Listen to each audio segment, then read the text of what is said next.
The official records listed it as a reconnaissance vehicle, carrying the military designation of Light Tank M24. It bore the name Chaffee, honoring General Odnar Chaffee, recognized as the founding figure of American armored forces. However, the soldiers of the 2nd Cavalry Group, who brought these machines into battle during December 1940, understood their true nature through bitter experience. These vehicles were vulnerable targets in a deadly game. The Chaffee's specifications told the story clearly. 18 tons of weight, armor plating reaching merely 25 mm at its maximum thickness, and a 75mm gun that had already proven unreliable through years of watching American shells ricochet harmlessly off German heavy armor. When intelligence briefings mentioned Tiger tanks operating in sectors near the German frontier, the reaction among Chaffee crews was far from enthusiastic. They accepted their fate with quiet resignation. Consider the disparity. A Tiger tank weighed 60 tons, 3 times the mass of a Chaffee. Its frontal armor measured 100 mm thick, carefully sloped and hardened to deflect the most powerful anti-tank weapons the Allied forces possessed. The 88mm gun mounted in its turret could pierce any Allied tank from distances exceeding 1 mile. Across 3 years of brutal combat spanning North Africa, Italy, and France, the Tiger had built a reputation that approached legendary status. Allied tank crews exchanged stories that grew with each telling, Tigers absorbing dozens of direct hits without effect, entire platoons of tanks eliminated by a single Tiger firing from hidden positions, armor so formidable that only direct strikes from heavy artillery pieces or dedicated tank destroyers offered any hope of penetration.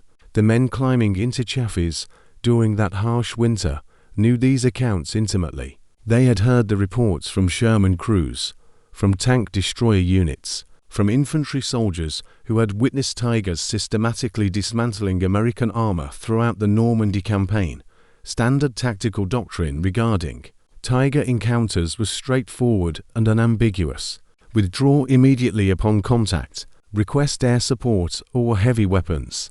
Under no circumstances attempt direct engagement. A light tank encountering a Tiger was never expected to fight. The expectation was immediate retreat. Yet in the dense forests along the German frontier during December 1944, retreat was not always feasible. The terrain was fragmented, roads were scarce, and German defenders proved determined. Through a series of small, desperate engagements that would be largely overshadowed by the chaos of the Battle of the Bulge, American crews in their light Chaffee tanks discovered something German Tiger commanders had never contemplated. Invulnerability represents an illusion dependent entirely upon which section of armor receives incoming fire. Understanding how they learned this truth, and the price paid for that knowledge, begins not with American light tanks, but with German confidence accumulated through years of combat victories. The Tiger tank entered operational service during August 1942 on the Eastern Front near Leningrad. Soviet offensives had pushed German forces backward throughout the summer, and Wehrmacht commanders desperately required a weapon capable of stopping the increasingly effective Soviet T-34 medium tanks.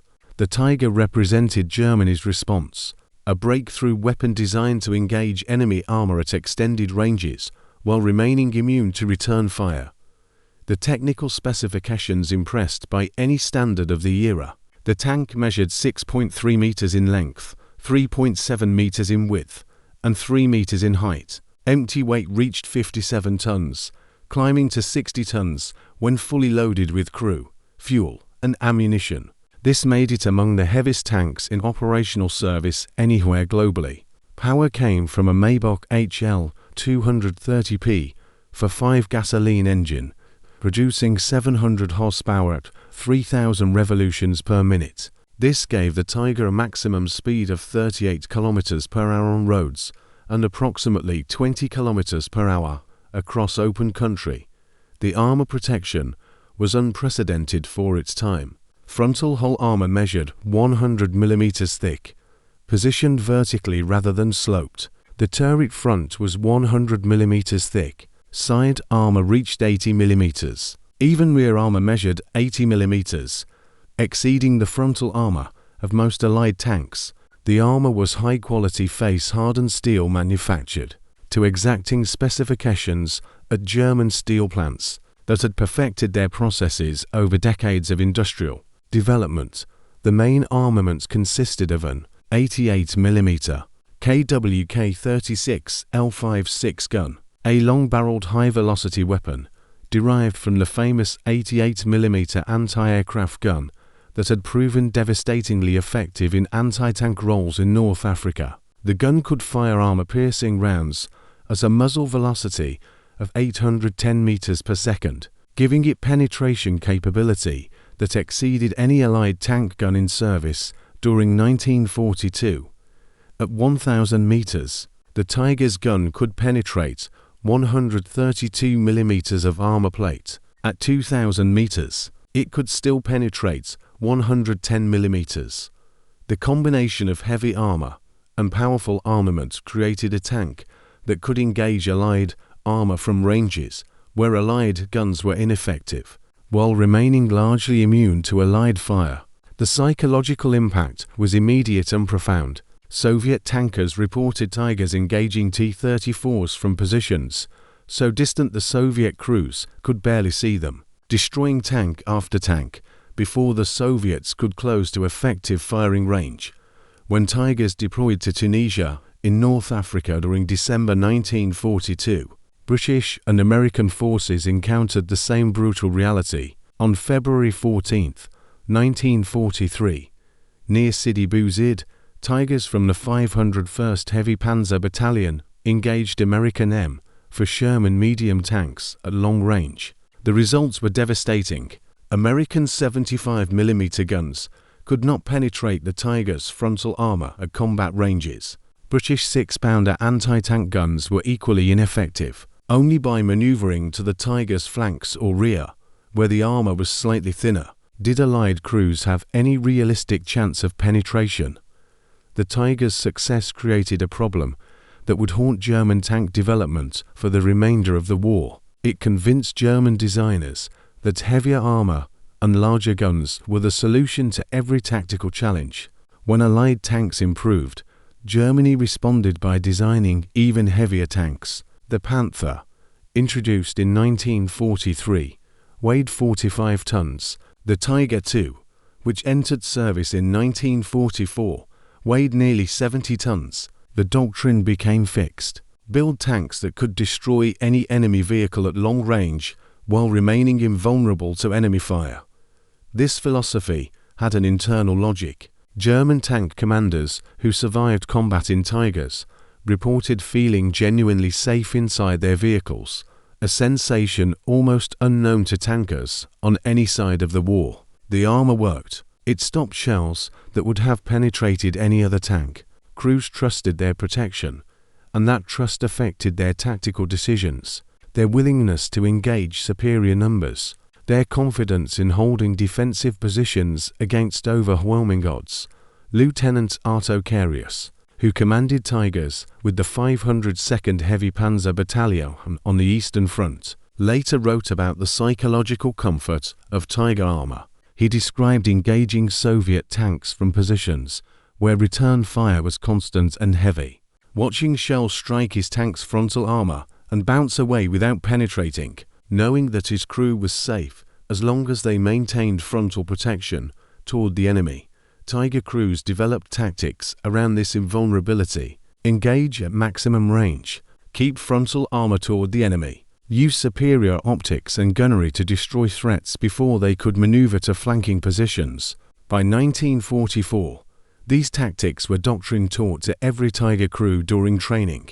The tank's reputation had spread throughout the Wehrmacht. Assignment to a Tiger unit was considered a privilege, a guarantee of survivability that crews in Panzer Ives or even Panthers did not enjoy. The Tiger was the ultimate defensive weapon, capable of holding critical sectors against overwhelming numerical superiority through sheer firepower and protection. However, this confidence, this trust in armor protection, contained an assumption that few German commanders questioned, that enemy fire would come from the front, from guns roughly at the same height as the Tiger's own gun. Following the traditional geometry of tank versus tank combat, the Tiger's design reflected this assumption. The frontal armor was massive, carefully angled to maximize effective thickness. The side armor, while still heavy by Allied standards, was thinner because enemy fire from the flanks was considered less likely in defensive operations. And the top armor, the roof plates protecting the crew compartment and engine deck, was thin, very thin, just 25 mm over the turret, 16 mm over the hull. This was not a design flaw in the traditional sense. Top armor on almost all tanks was thin because overhead threats, aircraft bombs or artillery airbursts, were relatively rare. Making the roof armor thick would add weight that compromised mobility and mechanical reliability.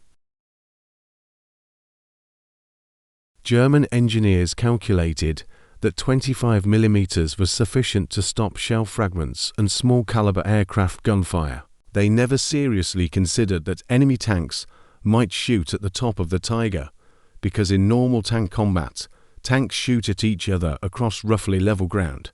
A 75 mm tank gun fires on a nearly flat trajectory. Its shells travel horizontally, striking vertical armor plates on the front or sides of enemy vehicles. The geometry of tank combat in open terrain, the primary environment where Tigers operated, made overhead fire essentially impossible. But in December 1944, along the forested ridges and steep valleys of the German frontier, the geometry was about to change.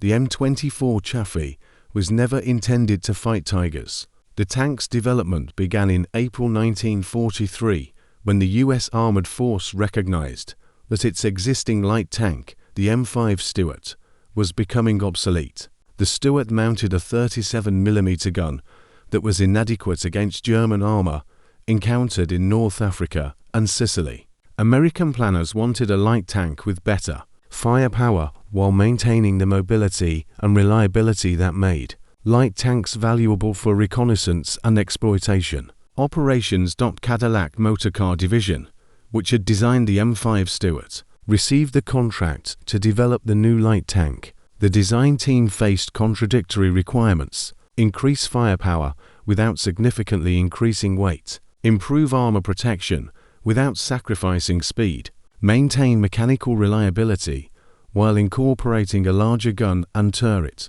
The solution was a complete redesign rather than an incremental improvement. The M24 used a new chassis with torsion bar suspension, a system that provided better ride quality and easier maintenance than the vertical volute spring suspension on earlier American light tanks. The hull was welded armor plate rather than riveted construction, eliminating a weak point where rivets could be driven into the crew compartment by shell impacts.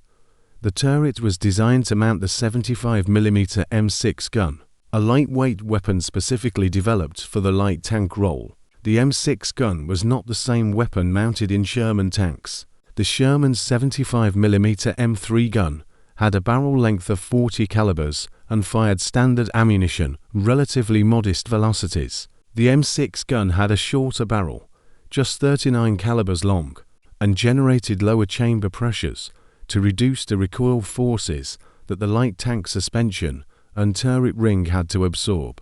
The ballistic performance was inferior to the Sherman's gun, with armor-piercing rounds achieving a muzzle velocity of only 619 meters per second. This meant the Chaffee's gun could not penetrate heavy German armor frontally at combat ranges. Against the Tiger's 100 mm frontal armor, the M6 gun firing standard armor-piercing ammunition had effectively zero chance of penetration beyond point-blank range. Against a Panther's 80 mm sloped frontal armor, the situation was equally hopeless.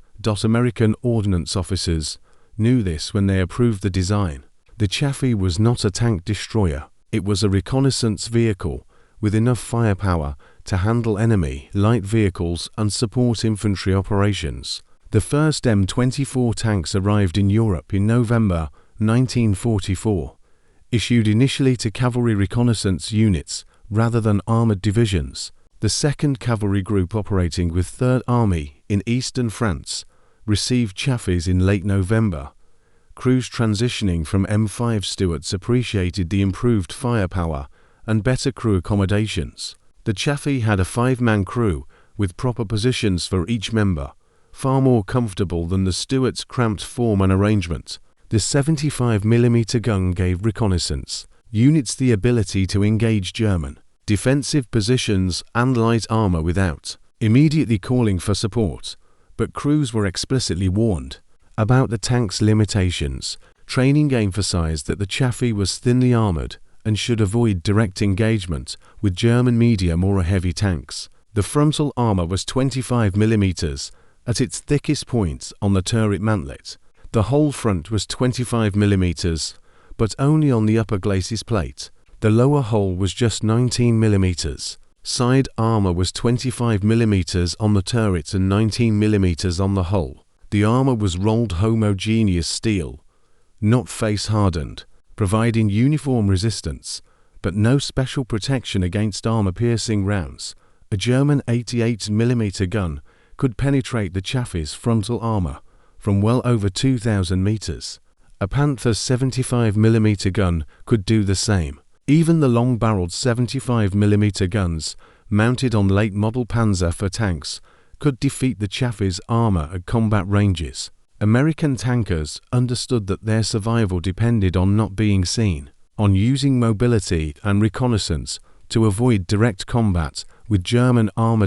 In early December 1944, the 2nd Cavalry Group moved into positions along the Saar River sector, patrolling between American infantry units and conducting reconnaissance missions into contested territory. The terrain was difficult. Steep wooded ridges cut by narrow valleys, small villages clustered along roads that wound through forested hills, limited visibility even in good weather. It was reconnaissance country where light tanks could operate in terrain too restrictive for heavy armor. Using speed and agility to avoid decisive engagement, the engagement that would change everything occurred on December 23, 1944, near the village of Sinz in the Saar-Moselle Triangle. The location was not strategically significant, just another small German border village that American forces needed to clear as part of the broader advance toward the Siegfried Line fortifications. The 2nd Cavalry Group's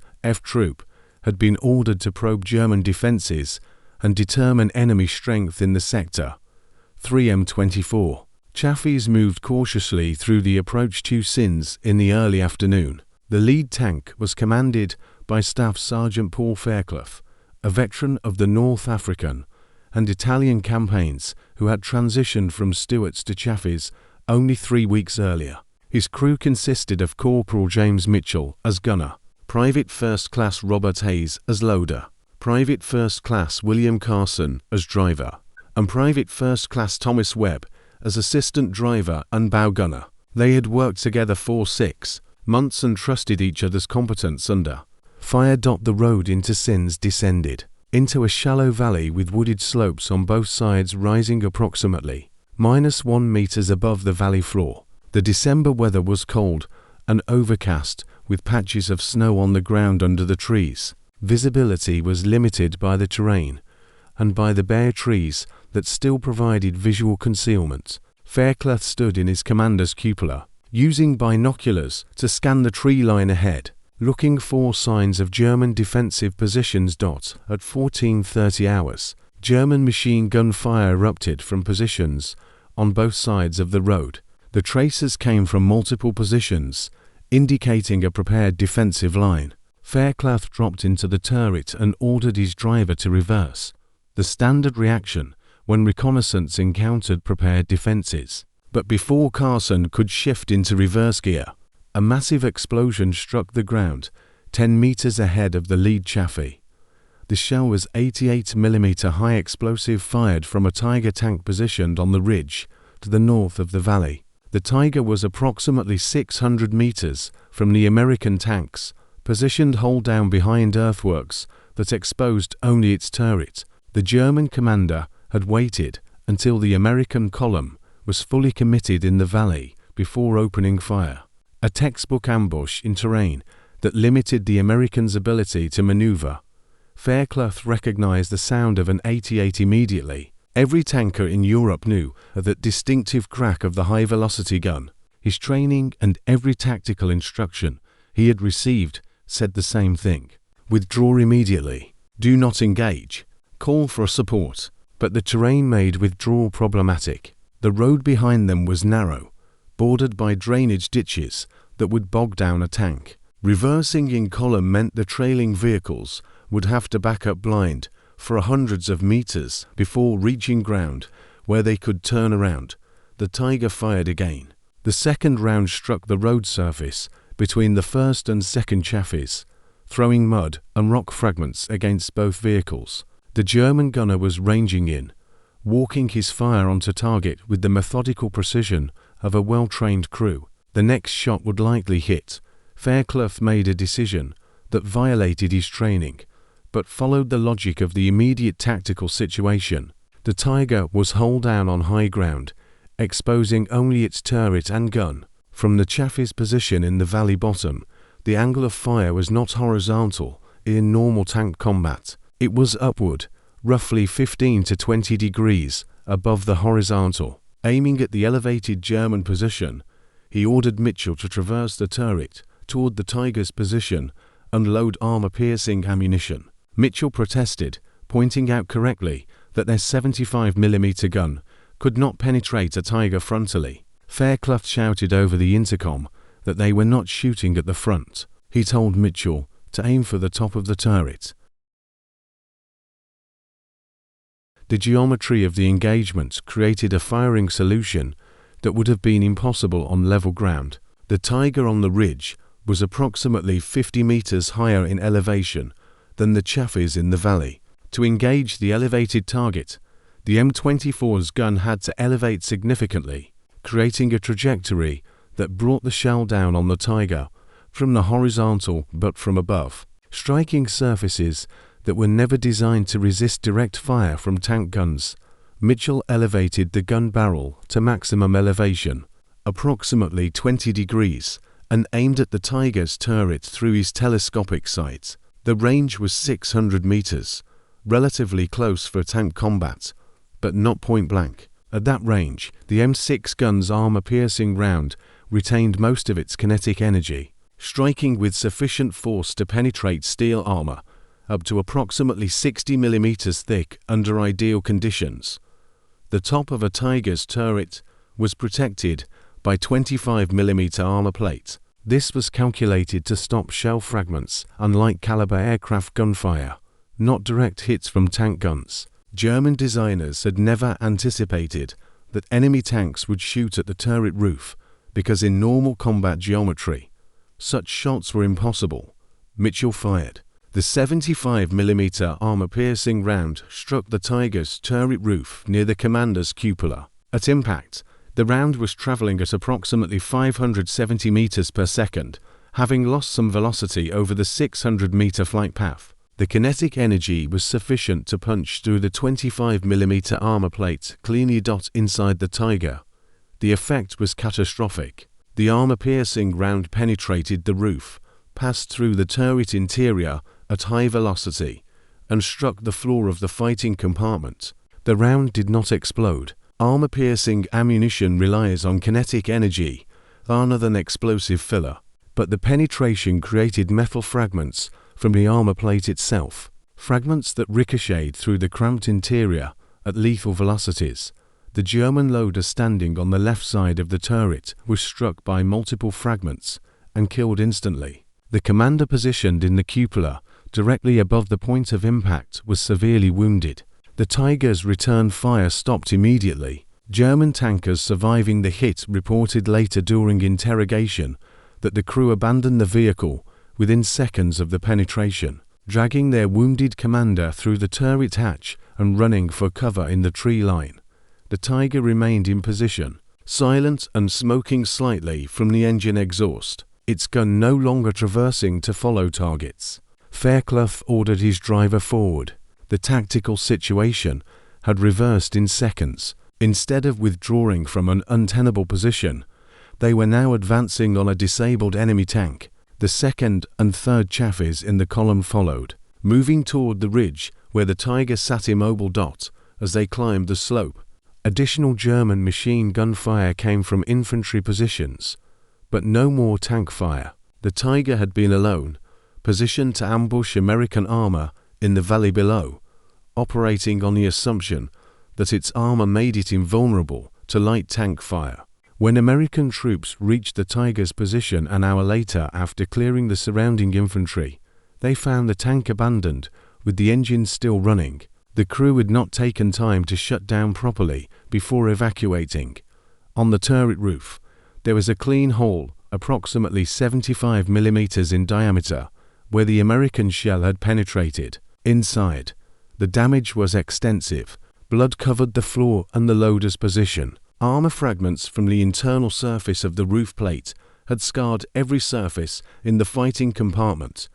The engagement near Sinz was not unique. As American forces pushed into German border regions through December 1944 and into January 1945, similar encounters occurred wherever the terrain created elevation differences between opposing forces. Tank destroyers and Shermans operating in hilly or mountainous terrain discovered the same vulnerability. German heavy tanks positioned on high ground could be engaged from below with trajectories that struck their thin roof armor. Reports from units in the Ardennes during the Battle of the Bulge documented multiple instances of Tiger and Panther tanks disabled or destroyed by hits to their top surfaces. In one engagement near Bastogne on December 26, 1944, an M10 tank destroyer firing from a valley bottom struck a Panther positioned on a ridge. The 3-inch armor-piercing round penetrated the engine deck armor,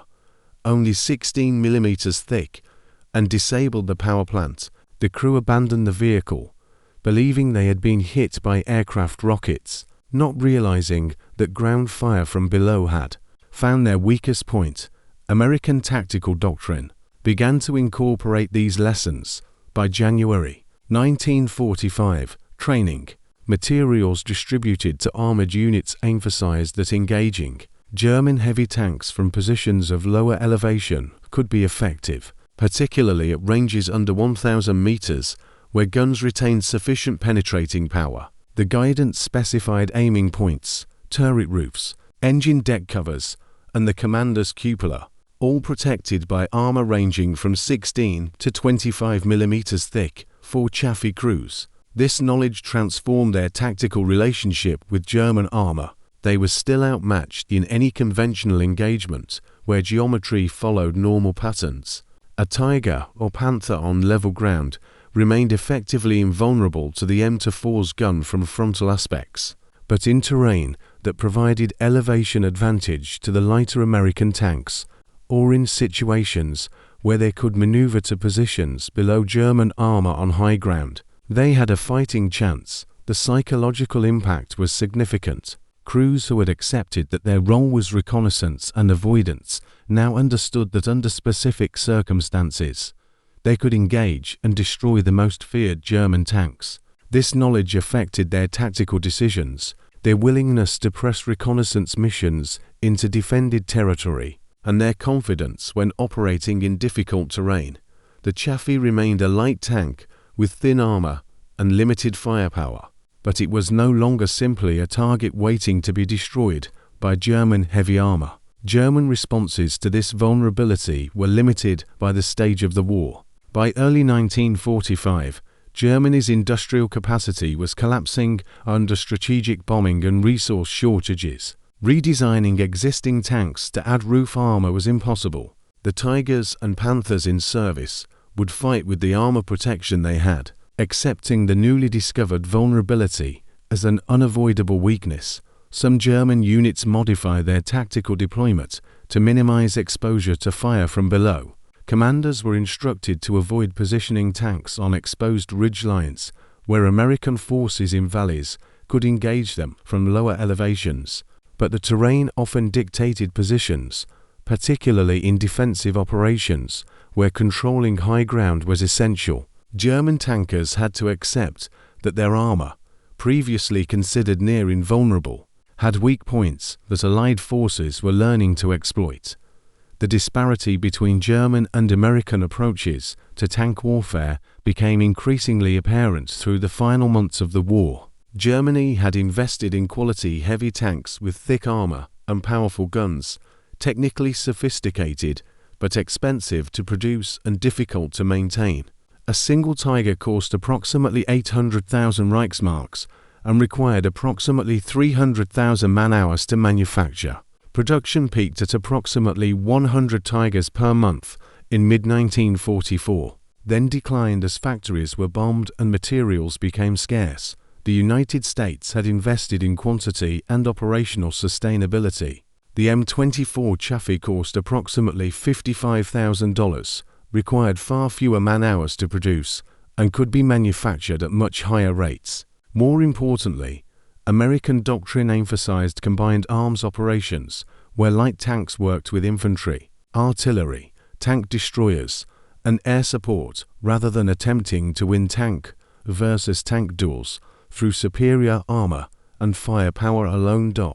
By March 1945, as Allied forces crossed the Rhine and drove into Germany's interior, encounters between Chaffees and German heavy tanks became increasingly rare. The Wehrmacht's armored forces were depleted, with surviving Tigers and Panthers concentrated in shrinking defensive perimeters or abandoned for lack of fuel. The Chaffee continued in its intended role: reconnaissance, exploitation of breakthroughs, support for infantry operations in terrain unsuitable for a heavier armor. But the crews who had fought in them during the winter battles carried knowledge that shaped their understanding of armored warfare. They had learned that invulnerability is always conditional, dependent on specific tactical circumstances and enemy capabilities. The Tiger's reputation, built on 3 years of combat success, had been based on a particular combat geometry: tank guns firing horizontally, vertical armor surfaces. Changed the geometry, and the invulnerability disappeared.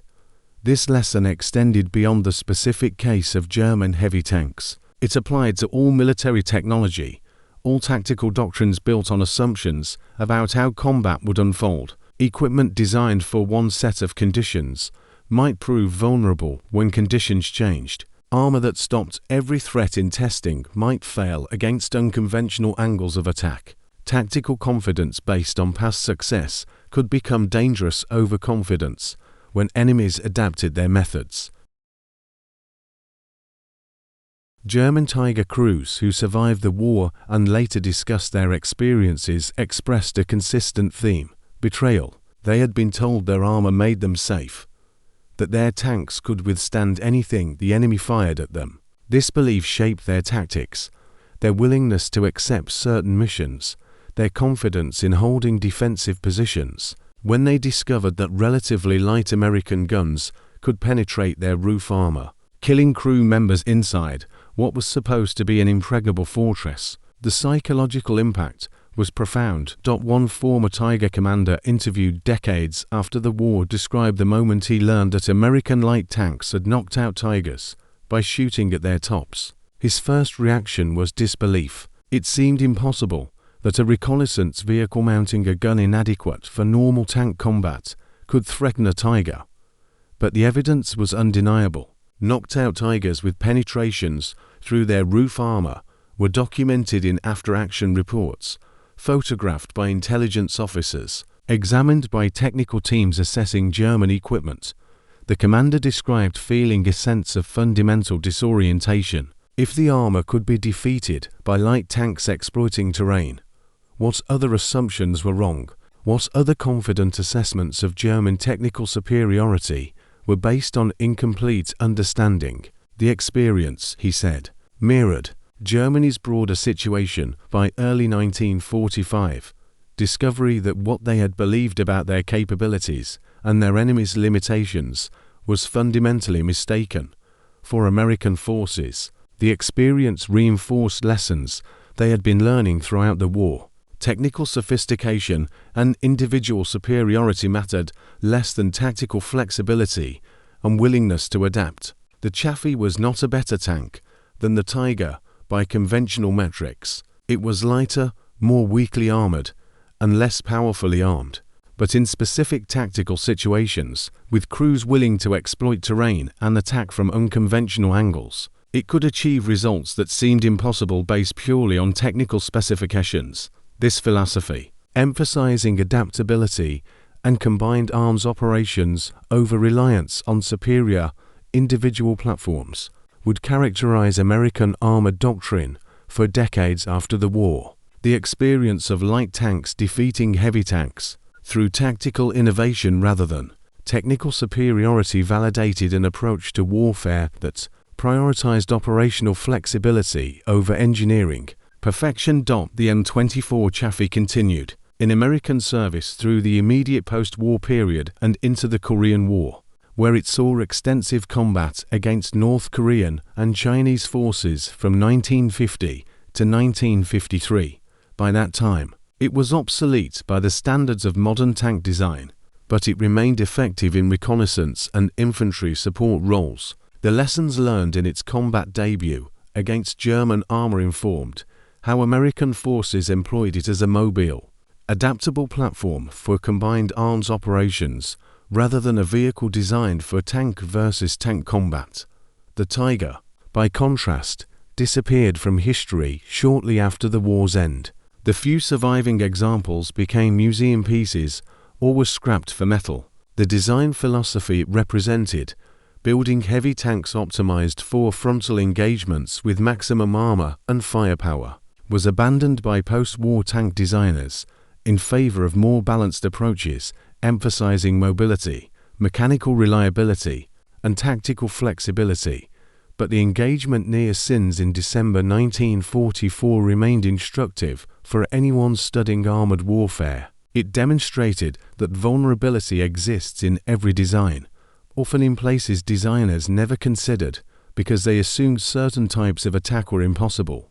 The Tiger's thin roof armor was not a design flaw in the conventional sense. It was a calculated trade-off based on reasonable assumptions about combat geometry. Those assumptions proved incorrect when terrain and tactics created firing solutions that had not been anticipated during the design phase. For the crews involved, both American and German, the engagement represented a moment of revelation. American tankers discovered that their supposedly inadequate light tanks could engage and destroy the most feared German armor under specific circumstances. German tankers discovered that their trusted armor had vulnerabilities that negated its protective value when enemies adapted their tactics. These were small tactical lessons learned in minor engagements that barely rate mention in comprehensive histories of the war, but they captured essential truths about industrial warfare between modern nations. Technical superiority in individual platforms mattered less than adaptability and willingness to exploit enemy weaknesses. Confidence in equipment's protective capabilities could become dangerous when based on assumptions about how combat would unfold, and the gap between design performance and actual battlefield effectiveness was often determined by factors designers never anticipated: terrain, tactical innovation, and the desperate ingenuity of crews fighting for survival. The Tiger tanks that hunted American light armor through the winter of 1944 believed their armor made them invulnerable.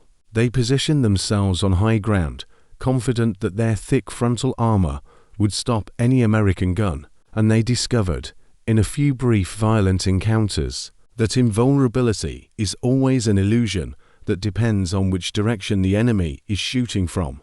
For the Chaffee crews firing upward from valley floors, watching their shells penetrate armor that should have been impenetrable, the lesson was equally clear. In war, geometry matters as much as technology. The angle of attack, the position of the combatants, and the willingness to attempt unconventional solutions could overcome seemingly insurmountable technical disadvantages. This understanding would influence American military thinking for generations. It reinforced the value of tactical flexibility, the importance of training crews to think creatively under pressure, and the recognition that no defensive system is truly impregnable. Every shield has a vulnerable point. Every fortress has a weakness. The challenge is identifying that weakness and having the courage to exploit it, even when conventional wisdom says the attempt is hopeless. The men who fought in Chaffees during that desperate winter earned their place in the historical record not through overwhelming firepower or superior protection, but through adaptability and courage. They faced an enemy that terrified veteran tankers operating in vehicles that were never meant to engage heavy armor, and they found a way to win, not through brute force, but through understanding the geometry of their situation and having the nerve to take a shot that training said was pointless. In the broader narrative of World War II, these engagements were footnotes, small tactical victories in a massive global conflict, but they illustrated principles that transcend their specific time and place. Innovation matters more than raw power. Adaptability defeats rigid doctrine, and courage combined with clear thinking can overcome advantages that seem insurmountable. The legacy of these encounters lived on in American military doctrine, in the training of tank crews, in the design philosophy of armored vehicles. The lesson was clear: build versatile platforms, train flexible crews, emphasize combined arms cooperation, and never assume that any technical advantage is permanent or absolute. The enemy adapts, the situation changes, and survival belongs to those who can recognize new opportunities and act on them decisively. For the German Tiger crews, the experience was sobering. Their magnificent machine, the product of Germany's finest engineering and industrial capability, had proven vulnerable in ways that contradicted everything they had been taught. The psychological impact of this discovery extended beyond individual crews to affect German tactical thinking in the war's final months. If the Tiger could be defeated by light tanks exploiting terrain, what other certainties were illusions? This question haunted German military thinking as the right collapsed around them. The confidence that had driven German military planning since the early victories of the war eroded as one assumption after another proved false. Superior individual weapons could not overcome overwhelming Allied numbers and industrial capacity. Technical excellence could not compensate for strategic errors and resource depletion, and the psychological advantage of feared weapons, like the Tiger, diminished when Allied forces learned to exploit their weaknesses. The story of light tanks defeating heavy armor through tactical innovation rather than technical superiority became part of the larger narrative of the war's final year. It demonstrated that the side with superior adaptability and operational flexibility would ultimately prevail over the side that relied on technical superiority in individual weapon systems. This understanding would shape post-war military thinking across the globe. In the decades following the war, military analysts studied these engagements as examples of how tactical innovation could overcome apparent technical disadvantages. The principle applied beyond armored warfare to every aspect of military operations. Fixed fortifications could be bypassed. Superior aircraft could be defeated by unexpected tactics. Naval vessels considered unsinkable could be destroyed by weapons their designers never anticipated.